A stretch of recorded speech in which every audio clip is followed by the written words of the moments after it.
कश्मीर।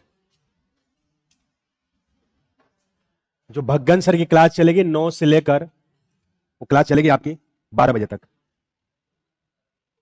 3 घंटा। मतलब यही है कि जो क्लास पॉलिटी की 11 बजे चलनी चाहिए, वो क्लास पहले चल रही है 8 से 9 चल रही है कि नहीं, बाकी कोई परिवर्तन नहीं है किसी प्रकार का। चलिए, तो जम्मू कश्मीर में कहां तक बताया था, कुछ याद आ रहा है? कहां तक बताया था? मतलब लिखवाया भी था, बताया भी था जम्मू कश्मीर, मैंने कहा था 10 मिनट में कंप्लीट हो जाए। कुछ याद है क्यों?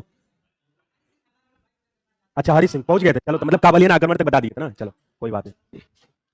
चलो, हाँ, गधे वाला तुम लोग दिमाग रखो अपना। मतलब हरी सिंह के पास, राजा हरी सिंह के पास चले गए हैं, है कि नहीं? और तुम लोग को इतना भी ध्यान नहीं है कि क्या है चीजें, तुम अभी नहीं किए होगे तुम, है कि नहीं? तब जब चले गए तब क्या पता रहेगा तुमको, क्यों? जब तुम क्लास में नहीं किए, लिखवाए रहेंगे, वही तो बताओगे तुम, क्यों? जब क्लास किए रहे तो बता दो, सही लगता है, क्यों? चलो, यानी अब जितने भी लोग हैं धीरे धीरे आ रहे हैं, है कि नहीं? अभी भी पेपर चल रहा है कि पेपर खत्म हो गया, क्यों? अच्छा, अभी जन्माष्टमी आ जाए, है कि नहीं? चलिए, जन्माष्टमी के बाद यानी कल के बाद लड़के हलचल लिखेंगे परसों से, है कि नहीं? जितने थे आने शुरू हो जाएंगे। चलिए, कोई बात नहीं। तो स्टार्ट किया हमलोग, ठीक, चलो 5 मिनट रिवीजन करा के इसको करके आज इस टॉपिक को मैं कंप्लीट कर दूंगा। इसके बाद मैं वाला आर्टिकल पढ़ूंगा। इसमें किसी का ऐसा तो नहीं पहला दिन क्लास वगैरह, क्यों? आपका पहला दिन है क्या? चलिए, आपको समझ में आएगा। अभी जस्ट टॉपिक कंप्लीट होगी, अगला टॉपिक संविधान का पहला चैप्टर पढ़ाएंगे तो वहां समझ में आएगा, है कि नहीं? जो टॉपिक आप लोग की छुट्टी है वो आपको रिकॉर्डेड क्लास में मिल जाएगी, और दूसरी बात क्या है कि वो चीज आपको पढ़ाई भी जाएगी नए बैच के अंतर्गत, तो उसके लिए परेशान नहीं होइएगा। और नया बैच बहुत जल्दी चलेगा आपका डी2 का बेहतर तरीके से, है कि नहीं? चलिए, तो हमने आपको बता दिया था। और संविधान सभा घर पे पढ़ रहे हैं कि नहीं आप लोग, क्यों पढ़ रहे हैं कि नहीं? मतलब थोड़ा बहुत पढ़ा करिए, यहाँ पढ़ने के बाद घर पे भी पढ़ने की जिम्मेवारी है कि नहीं? जैसे भाई भूख लगी थी, आदमी को खाना नहीं पड़ता है कि नहीं? 2 रोटी 3 रोटी अगर आदमी कैपेसिटी तो 8 रोटी भी खा जाता है कि नहीं? तो ऐसे आप 10 मिनट 15 मिनट 1 घंटा 2 घंटा 8 घंटा जो कैपेसिटी हो आप उसको पढ़ा करिए। नहीं पढ़ेंगे तो आपकी रिस्पॉन्सिबिलिटी आएगी, हमारी कोई रिस्पॉन्सिबिलिटी। हमारी तो देखिए, हम जब से जुड़े हैं तबीयत भी खराब रही है तो हम बेहतर तरीके से अपना रिस्पॉन्स दिए, है कि नहीं? और इससे बेहतर तरीके से आपको जीएस में, टेक्निकल में, नॉन टेक में, यहीं कहीं मिलेगा नहीं, आपको कहीं भी चले जाएंगे। कुछ ऐसे जगह मिलेंगे कि पता चले जीएस सही नहीं होगा, टेक्निकल सही नहीं होगा, दोनों सही नहीं होगा। यहाँ पे तो आप कहीं जजमेंट नहीं कर सकते हो। और सब टीचर आपको एक नहीं, कम से कम टीजी2 में कम से कम 10 टीचर पढ़ाएंगे, टेक्निकल के कम से कम 4-5 टीचर, 4-5 डीएस के, कंप्यूटर के एक टीचर, रीजनिंग के एक टीचर, 10 टीचर आपके लगे रहेंगे। सोचिए, अब 10 टीचर आपको सिलेक्शन दिलाने के लिए एक साथ खड़े हैं। अब आपकी रिस्पॉन्सिबिलिटी आपको पढ़ना है कि नहीं पढ़ना है कि नहीं? भाई मैं आपको मेहनत कर रहा हूँ तो आपकी भी तो रिस्पॉन्सिबिलिटी पढ़ने की। पता चले मैं संविधान पढ़ा दूं, आप कुछ पढ़वे नहीं करें, है कि नहीं? तो ये चीजें अब ऐसा भी नहीं कि एग्जाम में नहीं आता है। एग्जाम में 1 नंबर का मतलब 1 लाख लड़कों से आप आगे देख लो। अभी कोई एग्जाम चल रहा है, पुलिस पुलिस का एग्जाम चल रहा है, 48 लाख फॉर्म पड़े हैं, सोचो 1 नंबर कम होगा तो समझो कि आप 1 लाख लड़कों 50,000 से नीचे आ जाओगे। एक एक 2-2 नंबर का भी महत्व होता है कि नहीं? तो आप अगर 1 नंबर आप 2 नंबर ज्यादा पागे तो आप 50,000 लड़कों से आगे हैं। वैकेंसी कितनी आनी? 400 500 600 वैकेंसी आनी, है कि नहीं? मेहनत करिए, अभी समय है, अभी तो आप शुरुआत की हो, अभी तो आप संस्था से जुड़े हो, अच्छा रिस्पॉन्स आएगा। चलिए, हम लोग टॉपिक आते हैं। जो हम लोग टॉपिक पढ़ रहे हैं, जिस टॉपिक का नाम है संविधान सभा, ध्यान दीजिएगा, जिनकी पहली क्लास है जीएस सब्जेक्ट में, हम लोग संविधान के बारे में पढ़ रहे हैं। जीएस सब्जेक्ट में संविधान के बारे में पढ़े, और संविधान के अंदर हम लोग ने अभी बेसिक पॉलिटी पढ़े, अभी शुरुआत की है कि नहीं? और बेसिक पॉलिटी में जो है सेक्शन 1 यूनिट में हम लोग जिस टॉपिक का नाम है संविधान सभा पढ़ रहे हैं, संविधान सभा पढ़ रहे हैं टॉपिक के अंतर्गत। आज इस टॉपिक को कंप्लीट हो जाएगा, इस टॉपिक कंप्लीट कर लेंगे तब हम लोग पढ़ेंगे सेक्शन बी का संविधान के अंतर्गत, संविधान का पहला चैप्टर। जो लोग स्टार्टिंग से जुड़े उनको तो समझ में आ रहा है संविधान, जो लोग अभी 2-4-5 दिन हुआ है वो लोग परेशान हो, ये टॉपिक अभी कंप्लीट हो जाएगा। संविधान के पहले चैप्टर जो है संविधान का संकट और उसका रक्षित, उस चीज को हम लोग करेंगे बेहतर तरीके से पढ़ेंगे, तो यहाँ से आपको दूसरे यूनिट से आपको समझ में बेहतर तरीके से आएगा कि नहीं? संविधान सभा में क्या क्या पढ़े तो उस चीज को आप क्लियर करिएगा। हमने आपको बताया संविधान सभा की जो इंग्लिश होती है कॉन्स्टिट्यूशन असेंबली होती है।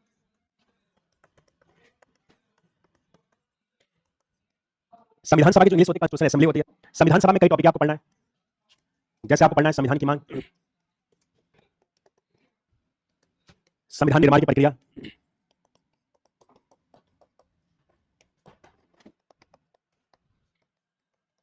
देशी रियासत, और देशी रियासत में जो आपको पढ़ना था जम्मू कश्मीर, हैदराबाद और जूनागढ़। इसके बाद समितियां। हमने आपको बताया कि संविधान सभा के अंदर आपको पढ़ना टॉपिक संविधान के अंदर, संविधान सभा के अंदर जो आपको टॉपिक पढ़ना है वो संविधान की मांग पढ़ना है, संविधान निर्माण की प्रक्रिया, देशी रियासत और समितियां। हम लोग संविधान की मांग बेहतर तरीके से पढ़ चुके हैं, निर्माण की प्रक्रिया भी डाटा भी देख चुके हैं, और देशी रियासत हम पढ़ लेते हैं, जिसमें जूनागढ़, हैदराबाद और जम्मू कश्मीर के बारे में पढ़ रहे हैं। इसके बाद आज हम लोग आगे टॉपिक है 40 मिनट की संविधान समितियां। इस टॉपिक को कंप्लीट कर लेंगे तो हम लोग पूरा टॉपिक हमारा संविधान सभा क्या हो जाएगा, कंप्लीट हो जाएगा। जम्मू कश्मीर के बारे में हमने आपको बेसिक चीजें बता चुके हैं। जम्मू कश्मीर में लगभग 70% स्टोरी मैंने बता चुका है। क्या क्या बताया था कि 5 मिनट करते हुए हम लोग आगे बढ़ते हैं इस चीज को लेकर। मैंने बताया जम्मू कश्मीर का जो राजा था हरि सिंह का,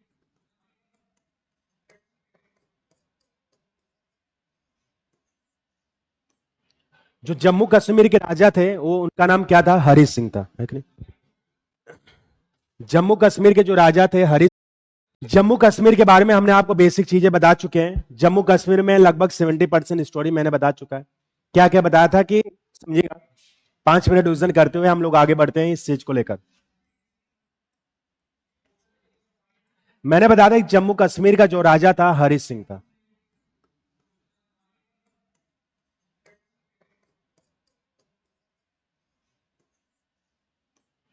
जो जम्मू कश्मीर के राजा थे वो उनका नाम क्या था? हरि सिंह था, है कि नहीं? जम्मू कश्मीर के जो राजा थे हरि सिंह थे। जम्मू कश्मीर के जो राजा हरि सिंह थे, और हरि सिंह राजा से सरदार वल्लभ भाई पटेल मिले। मिले क्यों? क्योंकि देसी रियासत राज्य रजवाड़े को सम्मिलित करने का अध्यक्ष सरदार वल्लभ भाई पटेल को बताया था, बताया भी था मैंने आपको। सरदार वल्लभ भाई पटेल से कहने की आप देखेंगे डियर, देसी रियासत हरि सिंह के राजा सरदार वल्लभ भाई पटेल मिलते हैं, कहते हैं कि आप भारत में सम्मिलित होइए, आपको राजपद दिया जाएगा, पीबी पर्स दिया जाएगा, संपत्ति का मौलिक अधिकार दिया जाएगा, आपको विशेष सुविधाएं दी जाएगी। तो सरदार हरि सिंह जो थे, राजा हरि सिंह जम्मू कश्मीर, उन्होंने कहा कि मैं सम्मिलित नहीं होऊंगा, आने वाले समय में सोचूंगा सम्मिलित होना है कि नहीं होना है, क्योंकि जम्मू कश्मीर की संस्कृति अलग है, जम्मू कश्मीर का संविधान अलग है, जम्मू कश्मीर का अलग झंडा है। अगर सम्मिलित होगा तो मैं आने वाले समय में जम्मू कश्मीर के अंतर्गत सम्मिलित भारत में हो सकता हूं, लेकिन हमारा कोई इरादा नहीं है।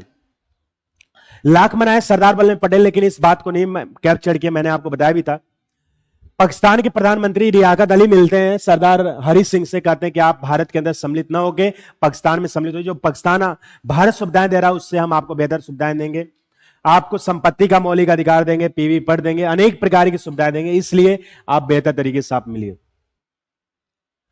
तीनों ने कहा, राजा हरि सिंह ने कहा कि मैं आने वाले समय में देखूंगा भारत में सम्मिलित होना पाकिस्तान में, लेकिन देसी रियासत जो है जम्मू कश्मीर ये स्वतंत्र है, स्वतंत्र रहेगा, आने वाले समय में जो उम्मीदें होगी वो चीजें करें। रियाकत अली देश के प्रधानमंत्री पाकिस्तान को, उन्होंने चैलेंज कर दिया कि अगर आप नहीं सम्मिलित होते हैं तो आने वाले समय में आपको मजबूरन सम्मिलित होना पड़ेगा पाकिस्तान के अंतर्गत, और आपकी जनता मजबूर हो जाएगी कहने के सम्मिलित होने के लिए। राजा हरि सिंह को चैलेंज कर दिया, और राजा हरि सिंह इतने सम्मानित व्यक्ति थे, इस चैलेंज को स्वीकार किया और किसी के सामने झुकते नहीं थे, और झुकते थे जब जनता की सम्मान और अपनी सम्मान की बात आती थी तभी वो झुकते थे, अदरवाइज किसी के सामने झुकते नहीं थे। राजा हरि सिंह जो थे रियाकत अली देश के प्रधानमंत्री, उन्होंने चैलेंज कर दिया और कहने की जम्मू कश्मीर को सम्मिलित करने के लिए जो पाकिस्तान के प्रधानमंत्री रियाकत अली थे, उन्होंने मोहरा बनाया, यानी रणनीति बनाया कैसे सम्मिलित करना है। तो उन्हीं के अंदर जनजातियां थी जिसका नाम था काबालियन। काबालियन जनजातियां थी, जम्मू कश्मीर के अंदर निवास करती थी। काबालियन जनजातियां बहुत ही क्रिटिकल कंडीशन में रहती थी, इसके पास न खाने की सुविधाएं थी न रहने की सुविधाएं थी।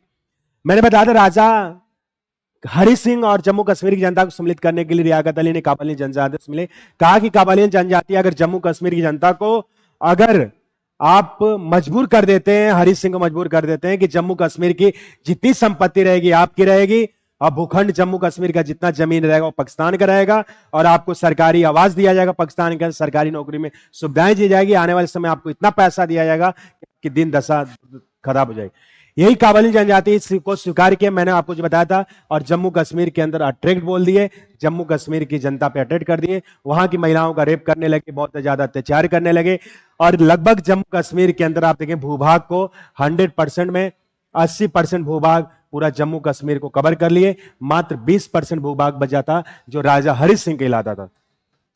ये भी जो 20% बना था, यहां भी जम्मू कश्मीर के अंतर्गत काबालियन जनजातियों को सम्मिलित करने के लिए आप देखेंगे काबालियन जनजातियां हरि सिंह के दरबार में भी चढ़ाई करने लगे। राजा हरि सिंह को पता चला कि जम्मू कश्मीर की जनता को कहने की सम्मिलित करने के लिए और जम्मू कश्मीर मोहरा करने के लिए काबालियन जनजातियां रियाकत अली मोहरा बना के जम्मू कश्मीर को करना पड़ा, तो रहे कहने की अपनी जान बचाने के लिए सरदार वल्लभ भाई पटेल के पास दिल्ली जाते हैं। कहते हैं सरदार वल्लभ भाई पटेल, आप ही एक लौह पुरुष हैं जो हमें आप बचा सकते हैं, अगर आप इस संकट की घड़ी को आप नहीं झेलेंगे तो आने वाला समय बहुत ज्यादा संकट होगा। तो सरदार वल्लभ भाई पटेल ने कहा कि हमें क्या फायदा मिलेगा, हम आपकी अगर रक्षा करेंगे, अगर रक्षा करेंगे तभी हमें कुछ फायदा मिलेगा, तभी हम कदम उठा सकते हैं, लेकिन कदम बढ़ा नहीं सकते।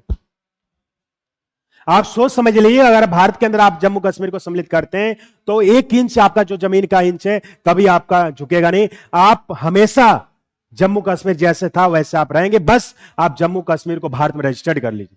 सोचने लगे जम्मू कश्मीर के अंदर सम्मिलित हो कि ना हो, क्या करें क्या नहीं करें, राजा हरि सिंह पे अनेक प्रकार के दिमाग में प्रश्न आने लगे। कुछ घंटे बाद कहा जम्मू कश्मीर को मैं सम्मिलित करूंगा, लेकिन हम कॉन्ट्रैक्ट करूंगा, पत्र विलय के द्वारा करूंगा। सरदार वल्लभ भाई पटेल ने सोचा कि चलो किसी भी तरह हम सम्मिलित कर ले, आने वाले समय भारत का जब हिस्सा भूभाग हो जाएगा तो हम परिस्थितियों के साथ अपना मेंटेन कर लेंगे। ये पूरा मैंने आपको यहां तक 1 घंटा तक पूरा स्टोरी बताया था जम्मू कश्मीर के बारे में, कुछ याद आ रहा है जो मैंने आपको 5 मिनट में स्टोरी पूरा समझ दिया है कि नहीं? तो पत्र विलेख द्वारा उन्होंने कहने की जम्मू कश्मीर को सम्मिलित करने का इरादा बनाया। उन्होंने कंडीशन कहा जम्मू कश्मीर का अलग झंडा रहेगा राजा हरि सिंह से, अलग झंडा रहेगा, अलग संविधान रहेगा। हरि सिंह ने कहा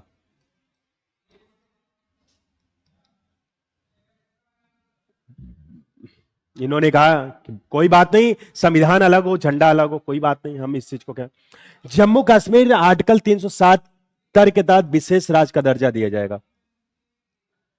इन्होंने कहा कोई बात नहीं। इन्होंने कहा कि जम्मू कश्मीर की दोहरी नागरिकता रहेगी, एक जम्मू कश्मीर की नागरिकता और एक इंडिया की नागरिकता। उन्होंने कहा कोई बात नहीं, इस चीज को भी मैं कैप्चर करता हूं।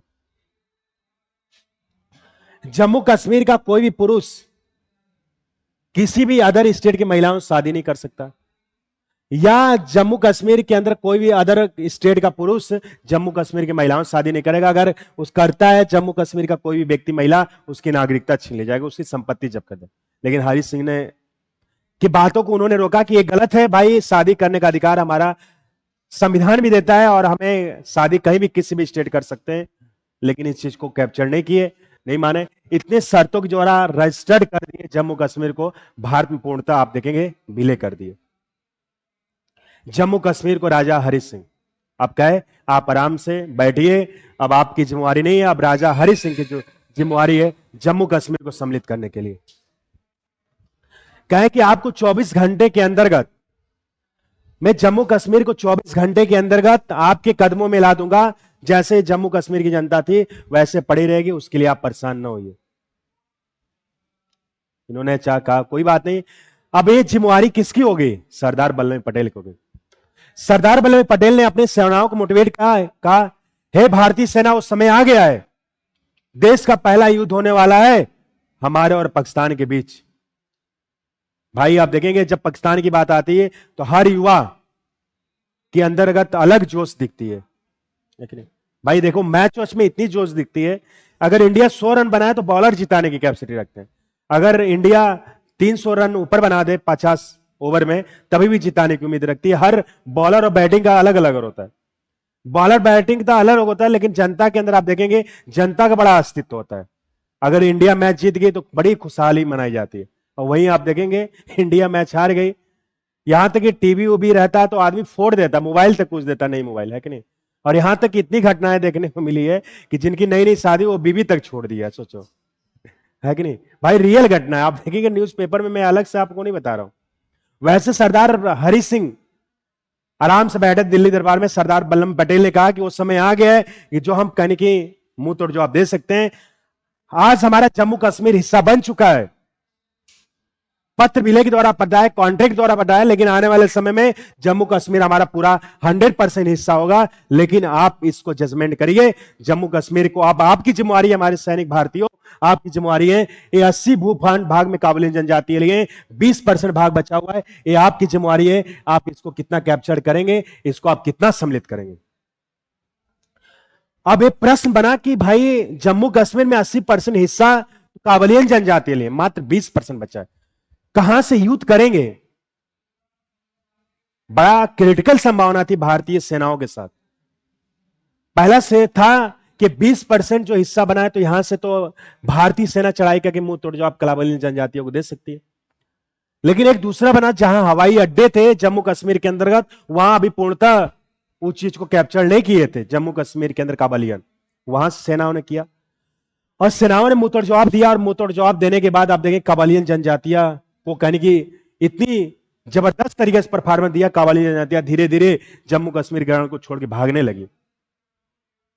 पाकिस्तान को पता चला कि भारतीय सेना प्रत्यक्ष रूप से काबिलियत जनजातियों को परेशान कर रहे हैं, और काबिलियत जनजातियां से मिले कि आप परेशान ना होइए, इस चीज को आप कैप्चर करिए। और जम्मू कश्मीर के अंदर आप देखेंगे सिस्टमेटिक तरीके से करने के लिए जम्मू कश्मीर के अंदर जम्मू कश्मीर की जनता को चढ़ाई करने भारतीय जनता ने मुंह तोड़ जवाब देते आगे बढ़ते जाइए। वहीं पाकिस्तान के अंतर्गत काबिलियत जनजाति से कहे कि आप आगे बढ़िए, पीछे से पाकिस्तान सरकार सपोर्ट करेगी और पूरा जम्मू कश्मीर को हम लोग लेकर रहेंगे। और सोचो पहले तो काबलियन जनजाति से युद्ध, अब भारत और पाकिस्तान का युद्ध हो गया। आगे आगे काबलियन जनजाति है, सब पीछे पाकिस्तान। और भारतीय सेना ने डच के मुकाबले किया, और डच के मुकाबले करने के बाद आप देखेंगे और नक्शा जो बदल गया 60 और 40 का बन गया। 80% हिस्से में आप देखेंगे और 20% हिस्से में कहने की आप देखेंगे भारतीय सेना ने पूरा 100% में 60% कवर कर लिया, और मात्र 40% बचा था और काबलियन जनजाति है जिसने कवर किया था। पूरा नक्शा ही जम्मू कश्मीर का भारतीय सेना ने बदल दिया। उसी समय हमने आपको बताया था कि 18 जुलाई 1947 का अधिनियम कहता है कि भारत और पाकिस्तान दो स्वतंत्र देश रहेंगे, देशी रियासत भी स्वतंत्र रहेंगे, किसी भी देशी रियासत को भारत और पाकिस्तान बलपूर्वक सम्मिलित नहीं करेगा। सरदार वल्लभ भाई पटेल से बिना बताए पंडित जवाहरलाल नेहरू यूएनओ में चले गए। यूएनओ क्या है आप समझिएगा, यहां से भी एग्जाम में प्रश्न पूछा जाता है।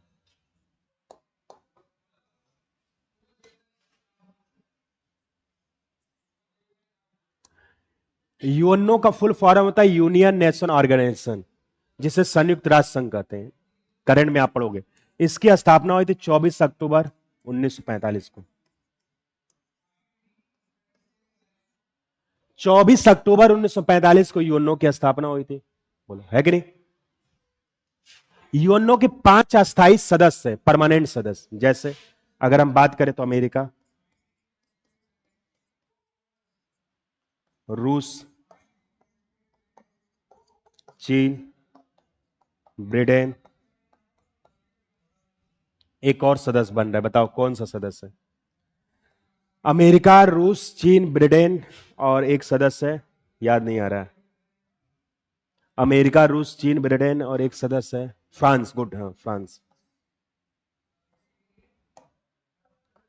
ये 5 अस्थायी सदस्य हैं जो यूएनओ के अंतर्गत है। भारत इसका अस्थायी सदस्य है। क्यों अस्थायी सदस्य है इसके बारे में, परमानेंट सदस्य क्यों नहीं है। अच्छा, यूएनओ का गठन क्यों किया गया, क्योंकि फर्स्ट वर्ल्ड वार हुआ तो 1914 से लेकर 1918 में, और द्वितीय युद्ध हुआ था 1939 से 45 है। विश्व में शांति बनाने के लिए हर तीसरा युद्ध ना हो, यूएनओ का गठन किया।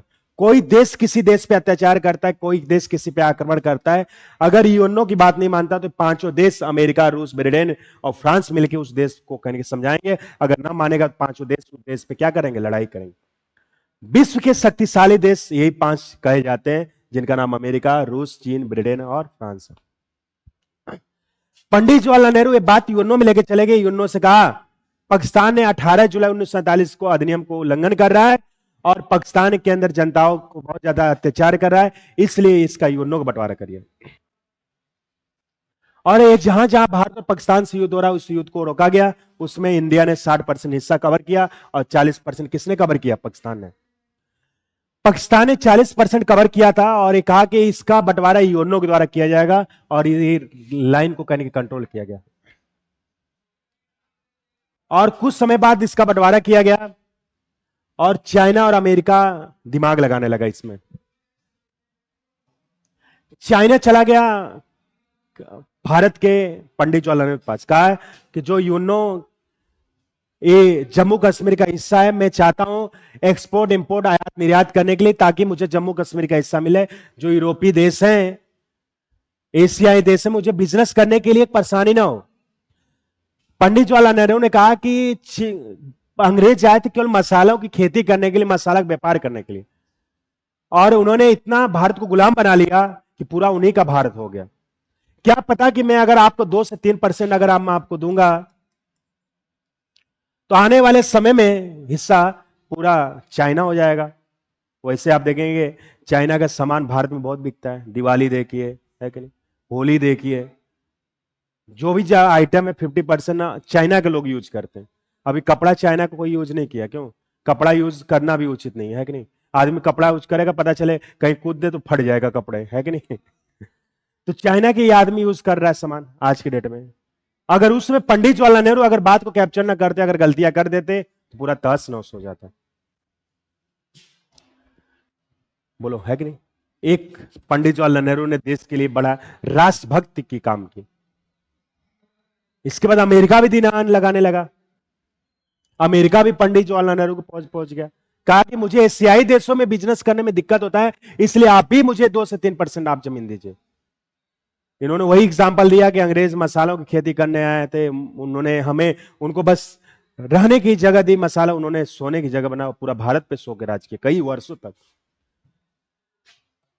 और अमेरिका को पंडित जवाहरलाल नेहरू ने मना कर दिया, और पाकिस्तान को पता चला कि चाइना और अमेरिका को भारत ने जमीन नहीं दिया, इसी के अंदर 40% हिस्से में 2 से 3% चाइना को अक्साई चीन के नाम से उन्होंने जमीन दे दिया, इसी में अमेरिका को 2 से 3% दे दिया। पहले तो जम्मू कश्मीर में केवल कौन था? पाकिस्तान।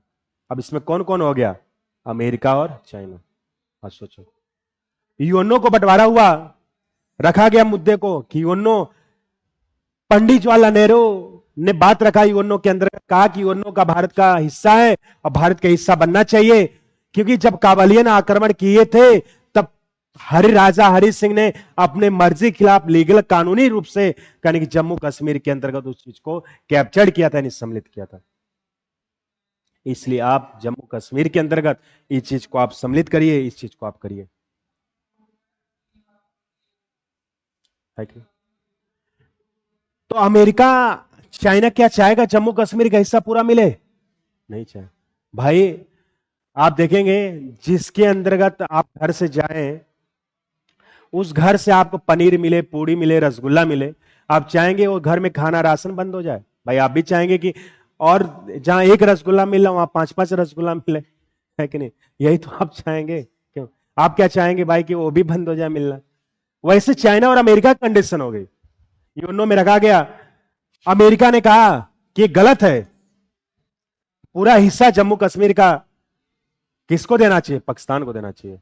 अब भारत कुछ बोल नहीं पाया। चाइना भी कहा कि इसमें पाकिस्तान सही, भारत गलत है, इसलिए पूरा जम्मू कश्मीर का हिस्सा पाकिस्तान को देना चाहिए। और पांचों देश को बीटो शक्ति प्राप्त है, और बीटो शक्ति में 2 देश लगा दिए। उसी को देखते हुए ब्रिटेन भी कह दिया, फ्रांस भी कह दिया। मेन बात क्या था? रूस। रूस ने कहा ये गलत है, यूएनओ के अंदर जो चीजें क्वेश्चन को रखी गई है, फार्मूले को रखा गया है, इसमें 4 सदस्य गलत तरीके से इसका निर्णय दे रहे हैं, इसलिए इन्होंने बीटो शक्ति को रोक लगाया, और जो पांचों देश में एक देश अगर रोक लगा दे तो पारित नहीं माना जाएगा। रूस ने कहा कि लीगल तरीके से सरदार वल्लभ पटेल के अंतर्गत हरि सिंह का सिग्नेचर है कि उन्होंने पत्र विलेख द्वारा जब काबलियन जनजाति ने आक्रमण किया था, उन्होंने अपने मर्जी से ही कहने की, आप देखेंगे फार्मूले को, कहने की उस चीज को कैप्चर किया, इसलिए पूरा जम्मू कश्मीर का हिस्सा है। तो भारत का, अगर भारत पे कोई अत्याचार करता है, आक्रमण करता है, तो पहले सबसे पहले वो रूस से युद्ध करेगा, तब जाके वो जम्मू कश्मीर का हिस्सा पाएगा। और यूएनओ के द्वारा बंटवारा किया गया, कहा गया कि अभी जो बंटवारा है जम्मू कश्मीर के अंदर 40% हिस्सा वो अभी पाकिस्तान लिया रहेगा, भारत लिया रहेगा, इसका बंटवारा अभी भी यूएनओ के अंदर अगर देखा जाएगा। जब चीजें आज देखेंगे, आज भी इतने साल हो गए, लगभग हमारा संविधान बने हुए 70 साल से ऊपर हो गया, आज भी जम्मू कश्मीर की यूएनओ का द्वारा बंटवारा है। इधर से रेड क्लिफ रेखा खींची गई, इधर से भारत और पाकिस्तान की रेखा है, और इधर से इंडिया की रेखा तैनात रहती है, और यही 40% हिस्सा है जो यहां से आतंकवादी यानी कि भारत में आके हमेशा मुठभेड़ करते रहते हैं। अगर पंडित जवाहरलाल नेहरू अगर यूएनओ में ना जाते, तो जैसे 80% में 60% इंडिया ने कवर किया, आज पूरा जम्मू कश्मीर भारत का होता। ये थोड़ी सी गलती पंडित जवाहरलाल नेहरू करे, और यूएनओ के द्वारा आज भी इसका कहने की मुद्दा चल रहा है। ये रियल राज जम्मू कश्मीर का मुद्दा। कुछ जम्मू कश्मीर का मुद्दा समझ में आया? पूरा फाइनल है कि नहीं? जो लोग शुरुआत से पढ़े होंगे बहुत समझ में आएगा, जो अभी पढ़े थोड़ा बहुत कम समझ में आएगा, लेकिन कहने की इस जम्मू कश्मीर के पार्ट को बहुत थोड़ा बहुत तो आप 90% समझ ही गए होंगे, है कि नहीं? और देश रियासत भी समाप्त हुआ, और बचा लास्ट टॉपिक जिसकी नाम है समितियां, है कि नहीं? चलिए, तो हेडिंग डालिएगा भारतीय संविधान संविधान की समितियां। हेडिंग डालिएगा भारतीय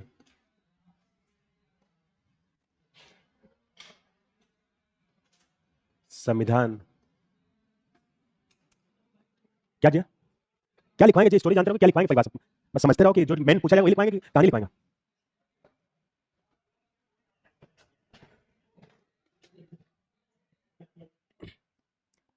भारतीय संविधान की समितियां तथा उनके अध्यक्ष। चलो हेडिंग डालो।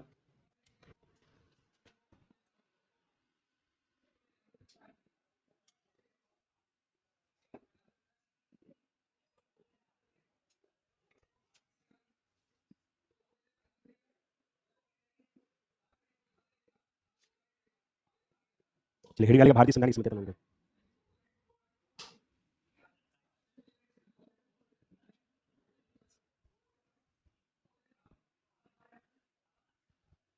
चलो पहले आपको चलो ठीक है समिति पहले की समिति आज समिति पहले की हम आपको समझाएंगे पहला प्रारूप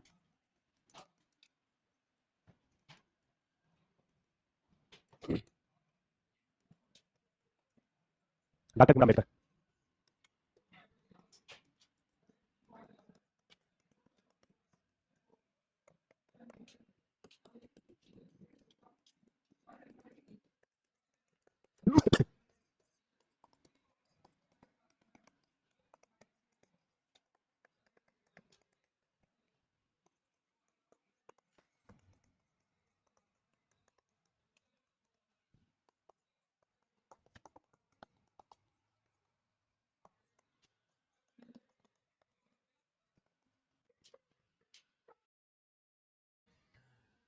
भारतीय संविधान की समितियां कम से कम लगभग 20 से 22 समितियां थी 10 समितियां ऐसी हैं जो इंपॉर्टेंट है अगर इसको आप याद कर लेते हो तो आपको दोबारा चीजें आपको समितियां से संबंधित प्रश्न आएगा तो आप गलत नहीं कर पाओगे पहला है प्रारूप समिति के अध्यक्ष डॉक्टर भीमराव अम्बेडकर को कहा जाता है प्रारूप समिति को कई नामों से जाना जाता है प्रारूप समिति हम आपको अभी समितियां जैसे कंप्लीट करा लेंगे तो अभी हम आपको पढ़ाएंगे इसे पांडुलेखन भी कहते हैं डॉक्टर कमेटी भी कहते हैं प्रारूप एक नाम सुने रहो प्रारूप समिति के जो अध्यक्ष हैं डॉक्टर भीमराव अम्बेडकर हैं प्रारूप समिति का जो गठन हुआ था 29 अगस्त 1947 को हुआ था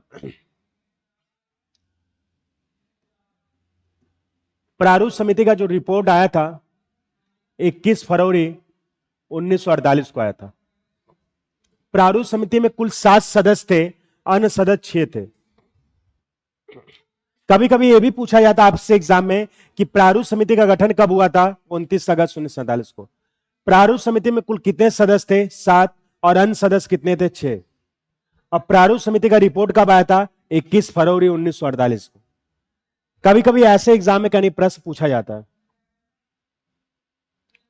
देखो कैसे याद करोगे आप देखो कि 1947 में लास्ट में इकाई अंक क्या आ रहा है 7 आ रहा है और 29 में इकाई अंक क्या आ रहा है 9 आ रहा है कि नहीं 9 में से 2 माइनस करो कितना होगा 7 और टोटल सदस्य कितने आ रहे हैं 7 आ रहे हैं तो इस लॉजिक से याद करिएगा कि प्रारूप समिति का गठन कब हुआ था 29 अगस्त 1947 को इसमें कुल कितने सदस्य थे 7 और अन्य सदस्य कितने 6 और इसका रिपोर्ट कब आया था 21 फरवरी 1947 को भारतीय संविधान के जनक डॉक्टर भीमराव अम्बेडकर को माना जाता है क्योंकि भारतीय संविधान के जनक डॉक्टर भीमराव अम्बेडकर को इसलिए माना जाता है क्योंकि जो संविधान बना था वो डॉक्टर भीमराव अम्बेडकर देख बना था और देख रेख में बनने के कारण इन्हें भारतीय संविधान का जनक कहा गया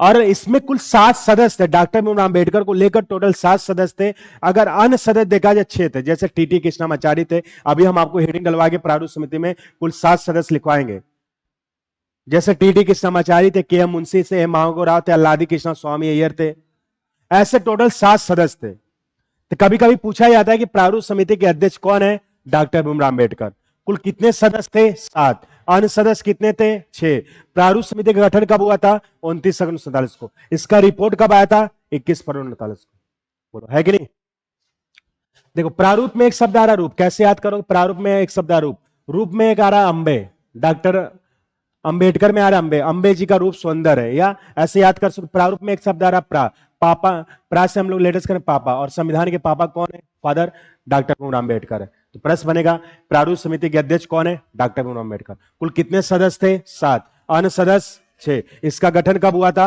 29 कुल कितने और इसका रिपोर्ट कब आया था 21 फरवरी 1947 को देखो संघ संविधान समिति के अध्यक्ष पंडित जवाहरलाल नेहरू है देखो ऐसे याद करोगे संघ अगर संघ की बात करेगा तो आप तुरंत क्लिक करेगा पंडित जवाहरलाल नेहरू कहीं भी आपको समिति मिले क्योंकि संघ संविधान समिति या संघ शक्ति संविधान समिति के अध्यक्ष पंडित जवाहरलाल नेहरू थे या ऐसे याद करें संघ में एक बिंदी है पंडित में एक बिंदी है और संघ संविधान समिति और संघ शक्ति संविधान समिति के अध्यक्ष कौन है पंडित जवाहरलाल नेहरू तो प्रश्न बनेगा कि संघ संविधान समिति के अध्यक्ष कौन है पंडित जवाहरलाल नेहरू और संघ समिति अध्यक्ष कौन है पंडित जवाहरलाल नेहरू चलो बताओ प्रारूप समिति का गठन कब हुआ था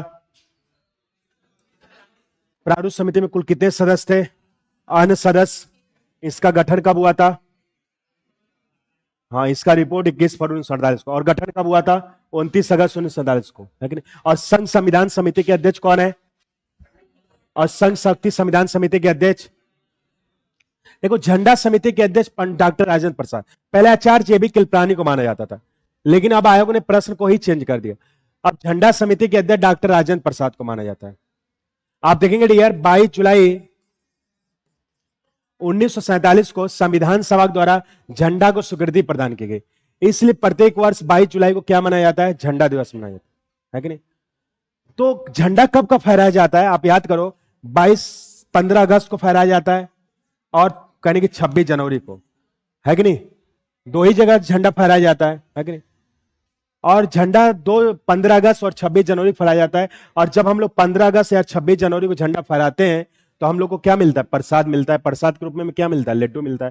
तो इस लॉजिक से याद करिएगा कि जब 15 अगस्त 26 जनवरी झंडा फहराते हैं तो हम लोग को क्या मिलता है? प्रसाद मिलता है कि नहीं? याद आ रहा है कुछ? क्यों? बचपन की चीजें। और झंडा समिति के अध्यक्ष कौन है? डॉक्टर राजेंद्र प्रसाद। देखो, अल्पसंख्यक संविधान समिति के अध्यक्ष जो है एस.सी. मुखर्जी, इंपॉर्टेंट पूछा जाता है। देखो, अल्पसंख्यक किसे कहते हैं? अल्प में स्वतः कम संख्या, संख्या जिनकी संख्या कम होती है उनको अल्पसंख्यक कहा जाता है। आप पढ़ोगे संविधान का आर्टिकल 29 और 30।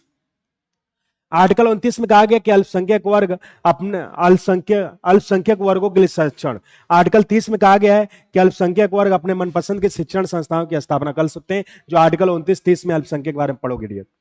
तो अल्पसंख्यक उप समिति के अध्यक्ष बनाया गया था एस.सी. मुखर्जी को बनाया गया था। देखो कैसे याद करोगे? अल्पसंख्यक में आप देखेंगे आधा ख आ रहा है, मुखर्जी में पूरा ख आ रहा है। इस लॉजिक क्या करिएगा कि अल्पसंख्यक उप समिति के अध्यक्ष कौन है? एस.सी. मुखर्जी है। चलो बताओ, प्रारूप समिति के अध्यक्ष कौन है? प्रारूप समिति का गठन कब हुआ था? प्रारूप समिति में कुल कितने सदस्य थे? अन्य सदस्य। संघ संविधान समिति के अध्यक्ष कौन है? संघ शक्ति संविधान समिति के अध्यक्ष। झंडा समिति के अध्यक्ष कौन है? अल्पसंख्यक उप समिति के अध्यक्ष कौन है? एस.सी. मुखर्जी। अब समझो, प्रांतीय संविधान समिति के अध्यक्ष सरदार वल्लभ भाई पटेल को बनाया था, यानी देशी रियासत प्रांतों को सम्मिलित करने का अध्यक्ष सरदार वल्लभ भाई पटेल। तो मैंने बताया था डियर कि देशी रियासत को सम्मिलित करने का अध्यक्ष सरदार वल्लभ भाई पटेल को बनाया गया था। और जूनागढ़ देशी रियासत को जनमत संघ द्वारा सम्मिलित किया गया था। हैदराबाद देशी रियासत को पुलिस कार्रवाई द्वारा, और जम्मू कश्मीर देशी रियासत पत्र विलय द्वारा। बड़ौदा एकमात्र देशी रियासत जो सबसे पहले विलय हुई थी, जो हम लोग देशी रियासत पढ़ चुके। तो इस लॉजिक से याद करिए कि देशी रियासत को सम्मिलित करने का अध्यक्ष अगर किसी को बनाया गया तो किसे बनाया गया? सरदार वल्लभ भाई पटेल को बनाया गया, है कि नहीं? कार्य संचालन समिति के अध्यक्ष के.एम. मुंशी, कन्हैया लाल मड़ी ये प्रारूप समिति के अध्यक्ष थे जो आपको, यानी कार्यों को संचालित करने का अध्यक्ष के.एम. मुंशी को बनाया गया। देखो, कार्य में क आ रहा है और के.एम. में के आ रहा है। तो इस लॉजिक से याद करें कार्य संचालन समिति के अध्यक्ष कौन है? के.एम. मुंशी। के.एम. मुंशी है। सलाहकार समिति के अध्यक्ष सरदार वल्लभ भाई पटेल को बनाया गया। हमारे संविधान के संवैधानिक सलाहकार के बी.एन. राउत जो हम आपको आगे पढ़ाएंगे, लेकिन सलाहकार समिति के अध्यक्ष सरदार वल्लभ भाई पटेल को बनाया गया। सरदार में स आ रहा है, सलाहकार में स आ रहा है। इस लॉजिक से याद करिएगा सलाहकार समिति के अध्यक्ष कौन है? सरदार वल्लभ भाई पटेल है। मौलिक अधिकार उप समिति के अध्यक्ष आचार्य जे.बी. कृपलानी को माना जाता है। मौलिक अधिकार हम आपको पढ़ाएंगे तो बताएंगे संविधान के भाग 3 आर्टिकल 12 से 35 तक मौलिक अधिकार को उल्लेख किया गया। और मौलिक अधिकार का जो कंसेप्ट है कहां से लिया गया? अमेरिका से लिया गया। और जो अधिकार संविधान के द्वारा प्रदान किया जाए या राज्य के द्वारा प्रदान किया जाए तो ऐसे अधिकार को हम क्या कहते हैं? मौलिक अधिकार। अब मूल संविधान में 7 मौलिक अधिकार थे, प्रेजेंट टाइम कितने मौलिक अधिकार हैं? 6 मौलिक अधिकार, है कि नहीं? तो जो अधिकार संविधान के द्वारा प्रदान किया जाए या राज्य के द्वारा प्रदान किया जाए तो ऐसे अधिकार को हम क्या कहते हैं? मौलिक अधिकार कहते हैं। और मौलिक अधिकार बहुत इंपॉर्टेंट आगे आपको पढ़ना है। और मौलिक अधिकार उप समिति के अध्यक्ष आचार्य जे.बी. कृपलानी को माना गया। तो कैसे याद करो? जेबी से हम लोग जिलेबी लेटर्स करेंगे। और आचार्य जे.बी. कृपलानी कहते हैं जो मौलिक अधिकार को उल्लंघन करेगा इलाहाबाद का जिलेबी उनको नहीं दिया जाएगा, है कि नहीं? और मौलिक अधिकार उप समिति के अध्यक्ष कौन है? आचार्य जे.बी. कृपलानी। क्लियर हुआ? चलो बताओ, प्रारूप समिति के अध्यक्ष कौन है? संघ संविधान समिति के अध्यक्ष, संघ शक्ति संविधान समिति के अध्यक्ष, झंडा समिति के अध्यक्ष, अल्पसंख्यक उप समिति के अध्यक्ष, प्रांतीय संविधान समिति के अध्यक्ष, कार्य संचालन समिति के अध्यक्ष, सलाहकार समिति के अध्यक्ष, मौलिक अधिकार उप समिति के अध्यक्ष। देखो, ये सबसे बड़ी कमेटी थी मौलिक अधिकार अल्पसंख्यक समिति। इसमें टोटल 54 सदस्य थे। यानी संविधान की अगर सबसे बड़ी समिति कोई थी तो 10वीं समिति जिसका नाम मौलिक अधिकार अल्पसंख्यक उप समिति थी, जिसके अध्यक्ष सरदार वल्लभ भाई पटेल को बनाया गया। और मौलिक अधिकार हमने बताया कि जो अधिकार संविधान के द्वारा प्रदान किया जाए, राज्य के द्वारा प्रदान किया जाए तो ऐसे अधिकार को मौलिक अधिकार कहते हैं। और संविधान के भाग 3 में आर्टिकल 12 से 35 तक मौलिक अधिकार के बारे में पढ़ना है। और मौलिक अधिकार अमेरिका से पढ़ना है।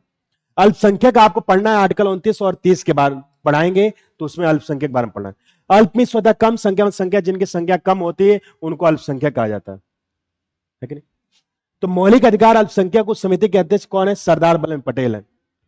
तो ये सबसे बड़ी कमेटी थी। इस लॉजिक से याद करिए कि मौलिक अधिकार अल्पसंख्यक उच्च समिति के अध्यक्ष कौन है? सरदार वल्लभ पटेल। ये सबसे बड़ी कमेटी थी, इसमें सबसे ज्यादा सदस्य थे, है कि नहीं? तो प्रश्न बनेगा कि मौलिक अधिकार अल्पसंख्यक उप समिति के अध्यक्ष कौन है? क्या बताओगे?